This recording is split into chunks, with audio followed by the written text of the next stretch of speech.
लोकतंत्र की सबसे बड़ी ताकत उसकी पारदर्शिता और मतदाता के विश्वास पर निहित होती है। जब चुनाव प्रक्रिया के किसी भी हिस्से पर संदेह की स्थिति पैदा होती है तो वह न केवल प्रशासनिक गलती मानी जाती है बल्कि लोकतांत्रिक आस्था पर भी चोट करती है। समस्तीपुर के सराय रंजन विधानसभा क्षेत्र में कचरे से भारी संख्या में वीवीपैट पर्चियों का मिलना इसी तरह का एक मामला है जिसने चुनावी निष्पक्षता को लेकर गंभीर सवाल खड़े कर दिए हैं। यह घटना केवल तकनीकी लापरवाही नहीं बल्कि चुनाव प्रणाली की निगरानी और जवाबदेही पर एक गहरी समीक्षा की मांग करती है। समस्तीपुर के शीतला पट्टी गांव के पास हजारों वीवीपैट पर्चियों का कचरे में पाया जाना प्रशासनिक सतर्कता की कमी को उजागर करता है। जिला प्रशासन का कहना है कि यह मार्क पोल की पर्चियां हैं जिसका उपयोग केवल मशीनों की जांच के दौरान किया गया था। हालांकि इनका खुले में मिलना इस बात का संकेत है कि संवेदनशील चुनावी सामग्री के निस्तारण में मानक प्रक्रिया का पालन नहीं हुआ।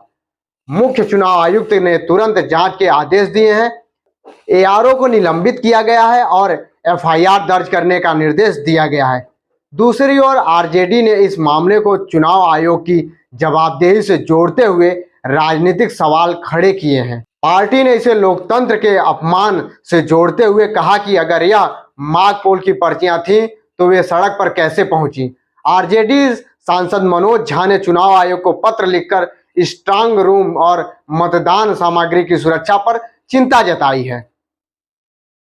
प्रशासनिक पक्ष इस घटना को एक तकनीकी त्रुटि मान रहा है और जांच पूरी होने तक किसी भी निष्कर्ष पर पहुंचने से बचने की अपील कर रहा है। हालांकि यह स्पष्ट है कि चाहे यह गलती हो या लापरवाही, इसका प्रभाव मतदाताओं के मनोबल और चुनावी विश्वसनीयता पर पड़ना तय है। यह मामला बिहार की चुनाव प्रणाली के लिए एक चेतावनी की तरह है कि पारदर्शिता केवल नीतियों में नहीं बल्कि उनकी क्रियान्वयन प्रक्रिया में भी सुनिश्चित की जानी चाहिए। वीवीपैट जैसे तकनीकी लोकतंत्र में भरोसे की गारंटी मानी जाती है, लेकिन जब वही भरोसा कचरे में पड़ा मिले तो प्रश्न केवल तकनीकी नहीं नैतिक भी बन जाता है।